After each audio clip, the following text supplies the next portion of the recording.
So one of the reasons I believe that I've been able to be so successful is because during the years where we had, fierce competition from other shows and other people, I would always say to my producers, you can't run their race, you can only run yours. And you really can only run what you're doing. You can't even worry about your own fellow producers. You can only run your own race. That lesson that Glinda the Good Witch gives to the Wicked Witch of the West when she says, go away, you have no power here, that's a powerful lesson. Because I have seen over the years in so many interviews and even in my real life experiences, people losing their power because you're giving your power to other people. You lose your power when you try to take control of somebody else's energy because you have no power in any energy field other than that which is your own. And your real job in life is to figure out, how do you master your field? How do you do that? By consistently choosing love, by living in the space of gratitude, and knowing that that power that you feel from time to time comes from a source that is greater than yourself, because nobody gets out of here alone. Nobody is making it alone. And when you are trusting when you are afraid, when you are sad, when you are unable to make a decision, when you are challenged, when you are moving in the direction of all that which is fearful, it's because you're trusting in your own power. I couldn't get here by my little bitty ego self. When you look at where I've come from,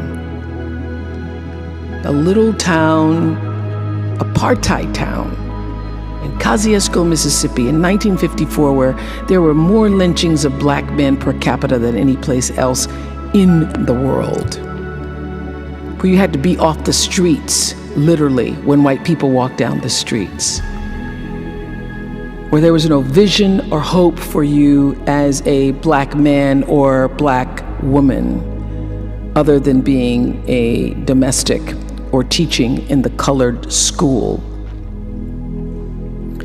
And my ability to step into literally the flow and grace that I call God is what has gotten me here.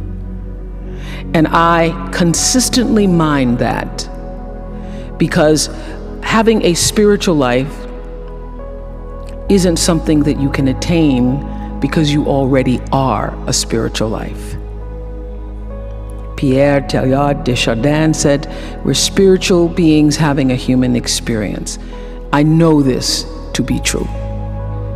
So it's not like you can go out seeking a spiritual life. You already are one. And the real job is for you to become aware of the soul's calling and the spirit that resides in, above, around, and through you, and be about the business of fulfilling that. There is no one else in creation like you. There's nobody like you. And what you've come to do and what you have to offer is like no other, even if they're all doing the same thing. Every single person who ever came on my show, and I hear there's like 37,000 guests I've talked to, a lot of them came from dysfunction and a lot of them wouldn't appear to be teachers, but every one of them had something to say that was meaningful and valuable and that I could use to grow myself into the best of myself, which is what all of our jobs are. Your number one job is to become more of yourself and to grow yourself into the best of yourself. And so I had a lot of great teachers, as we all do. I was doing an Oprah show about a decade ago. One of my greatest teachers was a man named John Diaz. We were doing a show called Would You Survive? And on Tuesday, October 31st in 2000, Singapore Airlines Flight 006, a Boeing 747 from Taipei to Los Angeles, took off with 179 souls aboard. 4 crew and 79 passengers perished in that flight, a total of 83 fatalities. There was a typhoon rolling through at the time, and the plane went down the wrong runway. Now, what's interesting, John Diaz was on that plane, and he had had several indications, whispers, that he shouldn't have gotten on the plane, but he did anyway. He got on the plane, and he managed to be one of the survivors. And on the Oprah show, I was asking him, what do you think it was that you were one of the survivors? And I said, do you think it was your position on the plane? Because he was in first class and he was sitting on the right next to an exit door. And he said, yes, I think it might have been the position of the plane. And also my quick thinking, he says, and the fact that I didn't stop moving. So I said, you don't believe, you're not a religious man, you don't believe that there was some kind of divine intervention going on there? He goes, no, I'm not a religious person. I do not believe that it was anything divine. I don't believe that. I did see, he said, as I got knocked back into the plane, that it looked like Dante's Inferno, with people strapped into their seats and just burning. And it seemed a bit to me, as I turned and looked backwards, like there was a light coming out of the tops of their heads. I guess you could call it an aura was leaving their bodies, and some lights were brighter than others. It changed, he said, it changed me. It gave me a new kind of spirituality, in a sense, that I now believe somehow, I don't know how, but life continues on somehow through that light. And I thought, I'm not a religious man, but I thought the brightness and dimness of the auras were how one lives one's life, so to speak. So that's one of the major things that really has changed with me since then, he says. I want to live my life so my aura, when it leaves, is one of the brightest ones. I got chills when he said that. How does one lead a meaningful life? Because ultimately, isn't that what we all want? We want to lead a life so that however we transition, people can say, wow, that was a bright one. That was a bright light. First of all, I think that it comes from a deep sense of awareness about who you are and why you're here.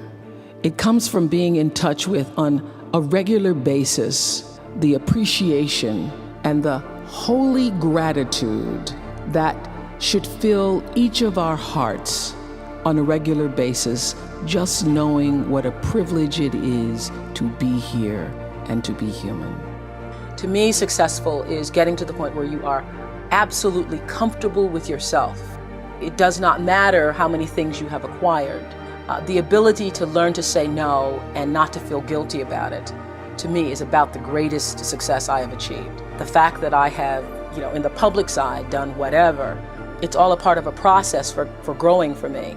But to me, to have the kind of internal strength and internal courage it takes to say, no, I will not let you treat me this way, is what success is all about. It's the same thing that prevents you from being abused as a child, that prevents you from being abused as an adult, that allows you to build success for yourself. I will not be treated this way. I demand only the best for myself. All the mistakes I've made in my life, I've made because I was trying to please other people. Every one of them. There's not one that I've made because I did something because I really wanted to do this for myself. Every mistake I've ever made is because I went outside of myself to do something for somebody else that I should not have, to please them, just for the purpose of pleasing them. You are worthy to say no, that it's okay if you say no. It's okay if you say no and then people don't like you. That's really okay. The important thing is how you feel about what you're doing, how you feel about yourself. It's a long struggle though. And I'm just hoping that, in the work that I do on the show and the speaking that I do around the country, and that young people who are watching this can get the lesson sooner than I did. Because it's painful, because you keep repeating it over and over and over until you get it right. And what I found is that every time you have to repeat the lesson, it gets worse. Because I call it God trying to get your attention, the universe trying to get your attention. So we didn't get your attention the first time, so we're gonna have to hit you a little harder this time. So I'm still doing it, I'm still learning. Many times I say the universe is always trying to get your attention. I use universe and God interchangeably. It's trying to get your attention. And sometimes it starts out, any major problem you encounter, it always started out as a whisper. By the time it gets to be a storm, you've had a pebble knock you upside the head, you had a brick wall, you had the house to fall down, and before you know it, you're in the eye of the storm. But long before you're in the eye of the storm, you've had many warnings, like little clues. So now my goal in life is to not to have to hit the eye of the storm, is to catch it in a whisper, to get it the first time. And getting it comes from understanding I think the one thing that has allowed me to certainly achieve both material success and spiritual success is the ability to listen to my instinct. I call it my inner voice. It doesn't matter what you call it, nature, instinct, higher power. But the ability to understand the difference between what your heart is saying, what your head is saying. I now always go with the heart, even when my head is saying, oh, but this is the rational thing. This is really what you should do. I always go with that little feeling, the feeling. I am where I am today because I have allowed myself to listen to my feelings. I feel that luck is preparation meeting opportunity. One of the biggest lessons I've learned recently is that when you don't know what to do, you should do nothing until you figure out what to do. Because a lot of times you feel like you're pressed against the wall and you've got to make a decision. You never have to do anything. No, don't know what to do. I do nothing. I wait. And that has been a big lesson. To be willing to be still with myself and trust myself and my higher power to help me make the right decision and to not feel pressured. See, I think, we create stress for ourselves because you feel like you have to do what other people, you have to do it, you have to. I don't feel that anymore. You must know inside in the deepest part of your being that you matter, not just that you matter, but also why. So for me, the foundational base of empowerment, of entrepreneurship, of any kind of engagement, the foundational base of my success, of my well-being, my wholeness, my everything is knowing who I am and where I come from. In my living room right now is a painting that I've owned now for 30 years. You can Google it. It's called To the Highest Bidder. And it's at the center of my house. And it's at the center of my house because it actually is symbolic of the foundation of not the house, but the foundation for my life. The painting is by Harry Rosalind, who was a genre painter in the early 20th, late 19th century. And the painting is over 6 feet tall, and it shows a slave woman on the auction block holding her daughter's hand. And I cannot come in the door, my front door, or I cannot leave without passing that painting. I am reminded of where I come from every day of my life, and I am reminded because I never want to forget it. And in my library, I have a framed list of enslaved African-American people, remember I showed you, who were held in bondage on various plantations, listed in the ledgers alongside the cows and the horses and the buggies and the other property. And I pass this list every day. And often I stop in front of it and just speak their names out loud and their ages. Jonas, 11 years old, $500. Sarah, 41 years old, $900. Elizabeth, 57, $800. And I force myself to consider the absurdity and the obscenity of prices being affixed to each one should they be placed up for sale. And I sometimes just pause before them with a prayer, particularly before I have to make a big decision about one of my companies or whether I move forward or whether I stay still. It reminds me, speaking those names out loud, not only of where I've come from, but how far I have to go because of them. And it reminds me that I am never alone. It reminds me of what I've come through to get through. And even when I find myself in settings where I am the only Black woman, still, that kind of singularity, it doesn't make me uncomfortable. And I gotta tell you, it never has made me uncomfortable. One of my favorite teachers is Gary Zukav, who says that authentic power is when you learn to use your personality to serve the energy of your soul. So you are the bigger soul that has a personality.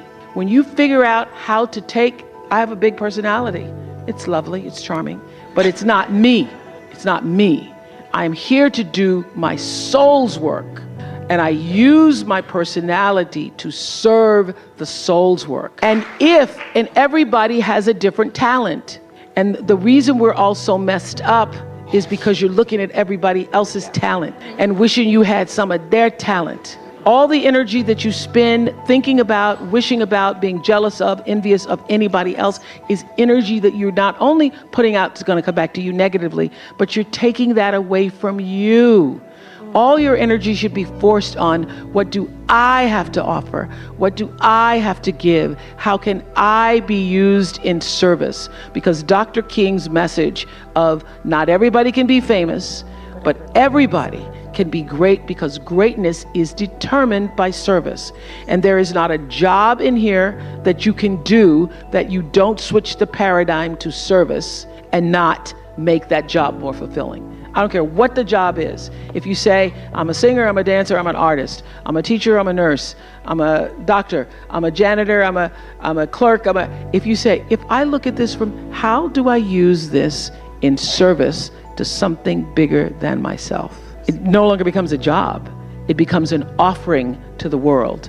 And that is why you're here. And when you can line up with whatever that is, line up with that. And all you have to do is keep asking the question. And ask the question in purity, not in, when's it gonna come? The reason why I was number one for 25 years is because I figured out early on, there is no story anybody has ever heard that somebody else hasn't experienced. Nothing. And I also figured out, probably maybe the first or second year, that all pain is the same. That a mother in Somalia feels the same way as a mother in Seattle when she loses her child. And the common denominator in the human experience is our emotions and our feelings. And the more vulnerable and open you are willing to be with your story, the more actual understanding you create with other people, and the more powerful you become. People don't think less of you for sharing your story. They think more of you for having the courage to share it. Well, what took me from maybe to a certainty was actually a show I did with the Ku Klux Klan. And that's why this is what I wanted to do. If I leave you with nothing else, just know this for sure. There is not one thing that has ever happened to you, not one experience, not one encounter, not one crisis, not one joyful thing that hasn't happened just to make you better and help you rise. Every single thing you're calling in, whether you know it or not, when you figure out that you are calling it in, when you actually start meditating or praying or having a spiritual practice, which is the number one thing you need if you want to be successful in the world. You need something that gives back and nourishes you, regardless of what you call that. You need to fill your cup so that you can be so full your cup runneth over and you have enough to give to other people. If you don't fill your cup, you end up dried up. You end up tired, exhausted, and don't have enough to give to other people. You end up resentful every time somebody asks you because your cup is empty and now they want some of yours. So your number one job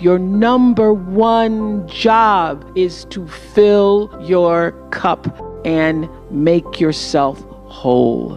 That's your job. So it went from calling to, I was happy to be on TV. I'd been on TV since I was 19. I met my best friend, Gail, in Baltimore. I knew that wasn't my calling, being a television reporter. I hated it. She loves it. And I knew she loves it. I hated it. I always felt out of alignment with myself. But my father was like, girl, don't give up that job.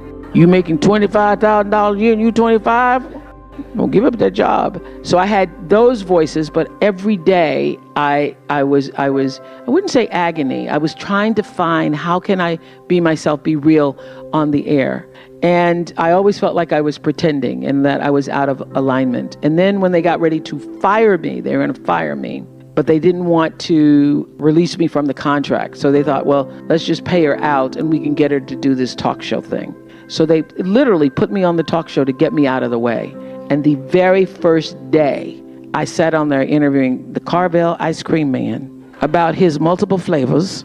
And Benny from All My Children. Remember? Benny used to be on All My Children. Those were my two first guests.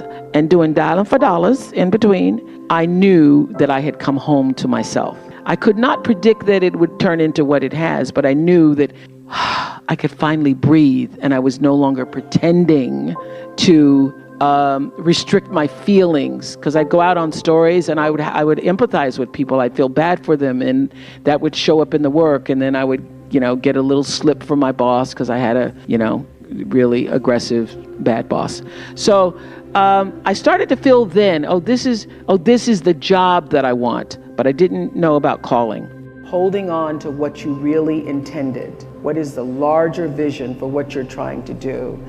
It's what Stephen Covey has often called beginning with the end in mind. Holding the end in mind is what has gotten me through every crisis, either business or philanthropically. For years on my show, people would stop me in the street and they would say, "Oh, you changed my life, you changed my life." And when you hear that a lot, starts to, you're like, oh really, I changed your life. So I started turning it around to people to say, all right, tell me how I did that. And then for the first few times, people were thrown, like, tell me how I did that. But to know that you've been able to do something that changed, as I said, my favorite word for the girls, and they love it, is the trajectory. Your life is going this way, and somebody comes along and makes an offering that can hit the core nerve, central nerve of your being, your existence, and changes the way you see yourself in the world. That's what I'm looking for. Wherever you are in your life, whatever space you hold, whatever your status is, you have the power to give back from where you are and to use your life, because that's what all of our lives are for. To use your life as a force for something that is bigger than yourself. And that the law of nature that says what you put out comes back, that when you do that, and it comes from the center of yourself, not just from writing a check, or I'm gonna do this because it looks good, or I'm gonna show up in church, or I'm gonna tithe, or whatever, but you do that from the center of yourself, that is what true humanity is all about.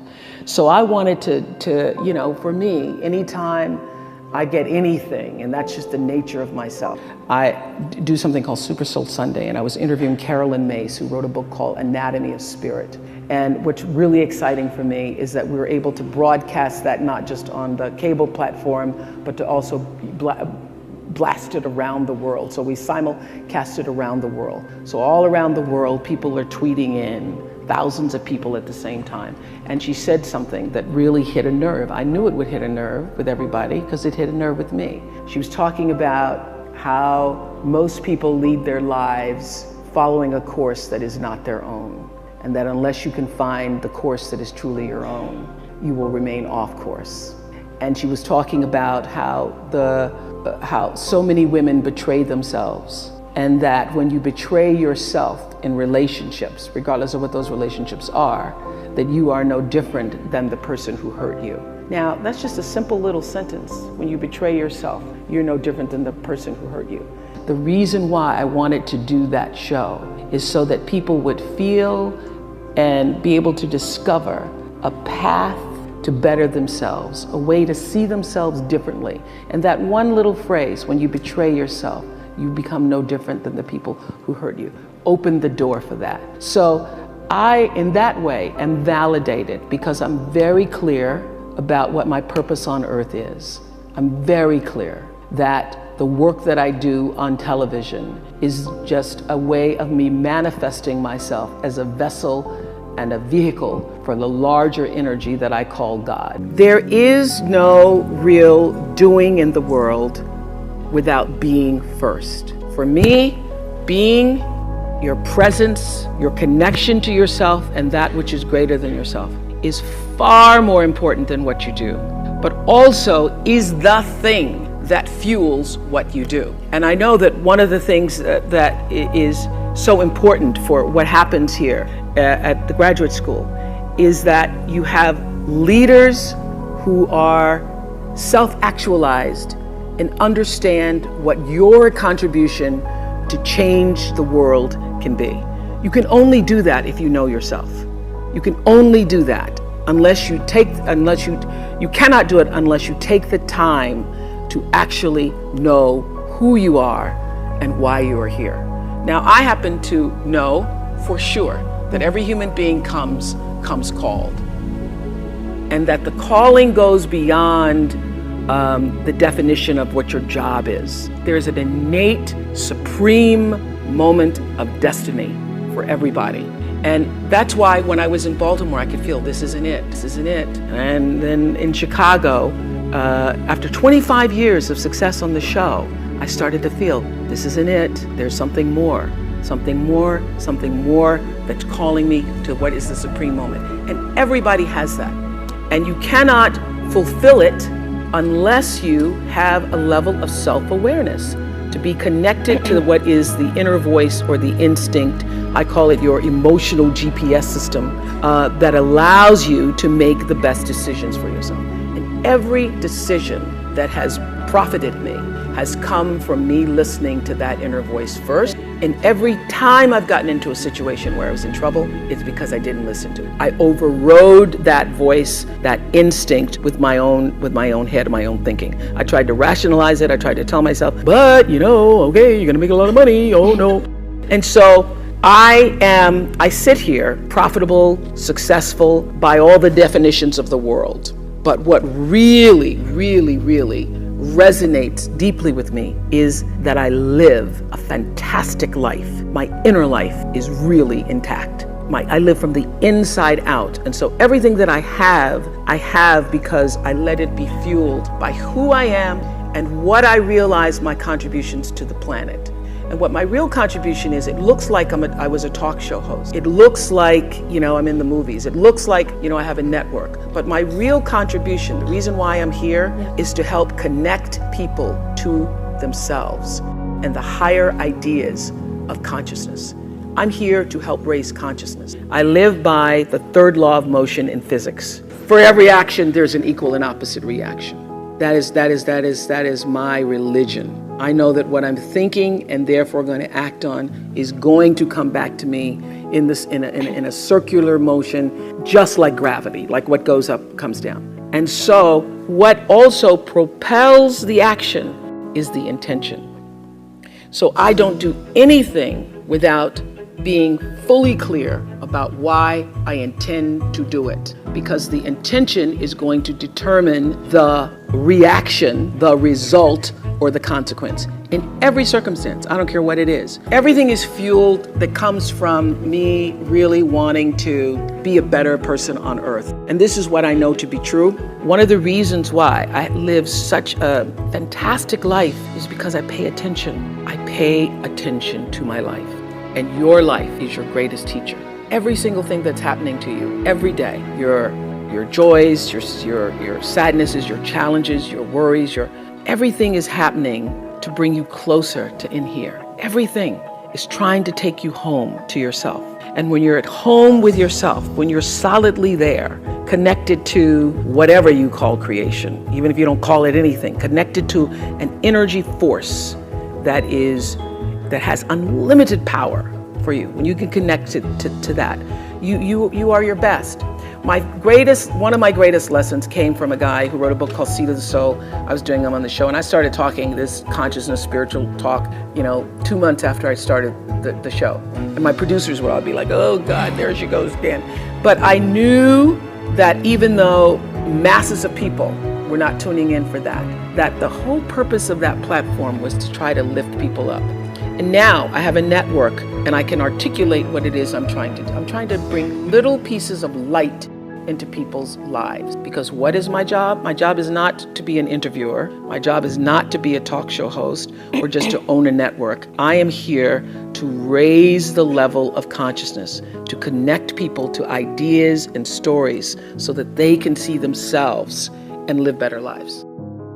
How do you change a person's life? I had, prior to starting my school in South Africa, I had this big idea that I was going to, that I was going to take 100 families out of the projects of Green, and I was going to give them a new life, and I was going to buy them homes and stuff. And That did not work. It failed miserably. I had a big sister program that I started, failed miserably. So I realized that for me, first of all, I realized you don't change, as you all are recognizing through the SEED program, you first have to change the way a person thinks and sees themselves. So you've got to create a sense of aspiration, a sense of hopefulness, so a person can begin to even have a vision for a better life. And if you can't connect to that, then you lose. You lose and they lose. And it's just money after money after money. So for me, it's using my philanthropy to do what I have found to be enormously helpful. The light in my life was education. So for me, in the beginning, when I started to make money, especially when it's published, everybody and their brother, and then you've got to make a decision. Am I going to do what everybody else wants me to do? Or am I going to be led by who I really am? And I learned, as will happen to anybody who's successful in your family, people start treating you like the First National Bank, and you've got to decide. You've got to draw the boundaries yourself and decide how are you going to use your money, your talent, your time in such a way that it's going to serve you first, because if it doesn't allow you to be filled up, then you get depleted. So my decisions are now emotional and logical, meaning I choose education, but I do it in such a way that's actually going to benefit the person that I'm serving. Then it's not just, I want to help people. When people show you who they are, believe them the first time. Live your life from a point of view of truth, and you will survive everything. Everything. I believe even death. You will survive everything if you can live your life from a point of view of truth. That took me a while to get, pretending to be something I wasn't, wanting to be somebody I couldn't, but understanding deep inside myself when I was willing to listen that my own truth and only my own truth could set me free. Turn your wounds into wisdom. You will be wounded many times in your life. You'll make mistakes. Some people will call them failures. But I have learned that failure is really God's way of saying, excuse me, you're moving in the wrong direction. I remember being taken off the air in Baltimore, being told that I was no longer being fit for television and that I could not anchor the news because I used to go out on the stories. And my own truth was, even though I'm not a weeper, I would cry for the people in the stories, and which really wasn't very effective as a news reporter to be covering a fire. And it wasn't until I was demoted as a on-air anchorwoman and thrown into the talk show arena to get rid of me that I allowed my own truth to come through. And the first day I was on the air doing my first talk show back in 1978, it felt like breathing, which is what your true passion should feel like. It should be so natural to you. And so I took what had been a mistake, what had been perceived as a failure with my career as an anchorwoman in the news business, and turned it into a talk show career that's done okay for me. Be grateful. I have kept a journal since I was 15 years old, and if you look back on my journal when I was 15, 16, it's all filled with, boy troubles, men troubles. My daddy wouldn't let me go to Shoney's with Anthony Odie, things like that. As I've grown older, I've learned to appreciate living in the moment, and I ask that you do too. I've asked all of my viewers in America and across the world to do this one thing. Keep a grateful journal. Every night, list 5 things that happened this day, in days to come, that you are grateful for. What it will begin to do is to change your perspective of your day and your life. I believe that if you can learn to focus on what you have, you will always see that the universe is abundant and you will have more. If you concentrate and focus in your life on what you don't have, you will never have enough. Be grateful. Keep a journal. Create the highest, grandest vision possible for your life, because you become what you believe. When I was a little girl, Mississippi, growing up on the farm, only buckwheat as a role model, watching my grandmother boil clothes in a big iron pot through the screen door because we didn't have a washing machine and made everything we had. I watched her and realized somehow inside myself and the spirit of myself that although this was segregated Mississippi and I was colored and female, that my life could be bigger, greater than what I saw. I remember being 4 or 5 years old. I certainly couldn't articulate it, but it was a feeling, and a feeling that I allowed myself to follow. I allowed myself to follow because if you were to ask me what is the secret to my success, it is because I understand that there is a power greater than myself. If you can be still long enough in all of your endeavors, the good times, the hard times, to connect yourself to the source. I call it God. You can call it whatever you want to, the force, nature, Allah, the power. If you can connect yourself to the source and allow the energy that it is your personality, your life force, to be connected to the greater force, anything is possible for you. I am proof of that. I think that my life, the fact that I was born where I was born, in the time that I was, and have been able to do what I've done, speaks to the possibility, not that I am special, but that it could be done. Hold the highest, grandest vision for yourself. I'm not afraid, because I know that all of us have limited time here. But the real question is, who are you and what do you want to do with it? And how are you going to use who you are? My favorite line from Seed of the Soul is, when the personality comes to serve the energy of your soul, that is authentic empowerment. When you align your personality with what your soul came to, and everybody has it, align your personality with your purpose, and nobody can touch you. And you wake up every day and you are fired up. You're like, oh my God, another day. It's so great. Because everybody has a purpose. So your whole thing is to figure out what that is. Your real job is to figure out why you're really here, and then get about the business of doing that. That's it. So how do you continue to prepare yourself to live out the highest, fullest, truest expression of yourself as a human being? And I just want to end with this. Yeah. There are no mistakes. There really aren't any, because you have a supreme destiny. When you're in your little mind, in your little personality mind, where you're not centered, where you really don't know who you are, that you come from something greater and bigger, and that we really all are the same. When you don't know that, you get all flustered. You get stressed all the time, wanting something to be what it isn't. There's a supreme moment of destiny calling on your life. Your job is to feel that, to hear that, to know that. And sometimes when you're not listening, you get taken off track. You get in the wrong marriage, the wrong relationship, you take the wrong job. Yeah, but it's all leading to the same path. There are no wrong paths. There are none. There's no such thing as failure, really, because failure is just that thing trying to move you in another direction. So you get as much from your losses as you do from your victories, because the losses are there to wake you up. So when you understand that, you don't allow yourself to be completely thrown by a grade or by a circumstance, because your life is bigger than any one experience. And if I always ask people on Super Soul Sunday to tell me, what would you say to your younger self? Every person says in one form or another, I would have said, relax, relax. It's gonna be okay. It really is gonna be okay.